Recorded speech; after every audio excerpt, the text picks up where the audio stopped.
അസ്സലാമു അലൈക്കും. 7ാം ക്ലാസ്സിലെ കുട്ടികൾക്ക് ആവശ്യമായ പാദവാർഷിക പരീക്ഷാ ചോദ്യങ്ങളാണ് നമ്മളിവിടെ ചർച്ച ചെയ്യുന്നത്. അടുത്ത പ്രവർത്തനം വന്നിരിക്കുന്നത് ഒരു കവിതയാണ് കൊടുത്തിരിക്കുന്നത്. നഖ്റഉൽ മൻവൂം, കവിത വായിക്കാം, വനുജീബു എന്നിട്ട് ഉത്തരം എഴുതാം. നമ്മുടെ ടെക്സ്റ്റിലുള്ള അതേ കവിത തന്നെയാണ്, അതുകൊണ്ട് കൂടുതൽ വിശദീകരിക്കുന്നില്ല. ഇഖ്തർ സത്തുറൻ യുനാസിബു ലി തസ്രീഹാത്തിൽ ആത്തിയ.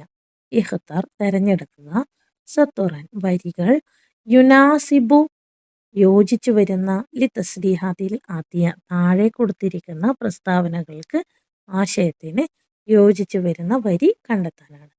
അത്തആവുനു സിഫത്തുൻ ലിൽ ആക്കിൽ. തആവുൻ പരസ്പര സഹകരണം എന്നത് സിഫത്തുൻ ഒരു വിശേഷണമാണ്, അൽ ആക്കിൽ ബുദ്ധിയുള്ളവരുടെ വിശേഷണമാണ്. ഇത് ഒന്നാമത്തെ വരിയിൽ തന്നെ നമുക്ക് കാണാം. ഇന്ന തആവുനു മിൻ സിഫാത്തിൽ ആക്കിലി. രണ്ടാമത്തത് ലിത്തആവുനി ദലീലുൻ ഫി അഅ്ളാഇൽ ഇൻസാൻ. ലിത്തആവുനി പരസ്പര സഹകരണത്തിന്, ദലീലുൻ ഒരു ഉദാഹരണമുണ്ട്, ഒരു തെളിവുണ്ട്, ഫി അഅ്ളാഇൽ ഇൻസാൻ മനുഷ്യരുടെ അവയവങ്ങളിൽ നിന്ന് ഒരു തെളിവുണ്ട്. അപ്പോൾ മനുഷ്യ ശരീരത്തെ പറ്റി പറയുന്ന ഒരു ഭാഗം നമുക്ക് കാണാം. മൂന്നാമത്തെ വരി, ഉൻളുർ ഇലാ അഅ്ളാഇ ജിസ്മിക ലം തകുൻ ലൗല തആവുനു ഫിൻസിജാമിൻ മുസ്ഹിലി. അതിശയകരമായ രൂപത്തിലുള്ള ഒരു പരസ്പര സഹകരണം നമ്മുടെ ശരീരത്തിൽ ഉണ്ടായിരുന്നില്ല എങ്കിൽ അവ ചലിക്കുമായിരുന്നില്ല എന്ന അർത്ഥം വരുന്ന ഒരു വരിയുണ്ട്.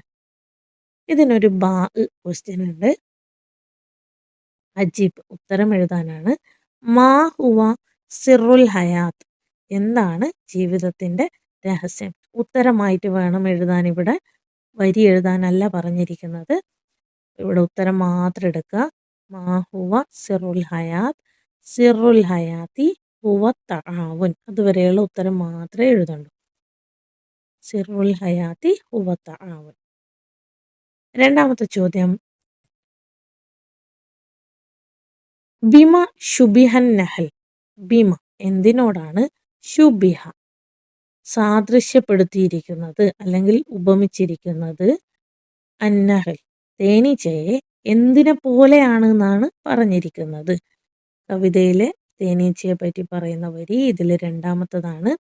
ഉൻളുർ ഇലൻ നഹലിൽ ലഈഫി ബിജിസ്മിഹി ബിതആവുനിൻ യംസി ക ജയ്ഷിൻ ഹാഇലി.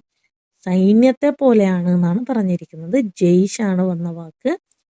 ഈ തന്നിരിക്കുന്ന ബ്രാക്കറ്റിൽ ജയ്ഷ് എന്നുള്ള വാക്ക് നമുക്ക് എടുത്തെഴുതാം. മൂന്നാമത്തെ ചോദ്യം, ഇഖ്തർ ജംഉ ഉളുവി മിനൽ മൻവൂം. കവിതയിൽ നിന്ന് ഉളുവ് എന്ന പദത്തിന്റെ ജംഅ് എടുത്തെഴുതാനാണ്. ഉളുവ് എന്ന പദത്തിന്റെ ജംഅ് ആണ് അഅ്ളാ. മൂന്നാമത്തെ വരിയിൽ നമുക്കത് കാണാം.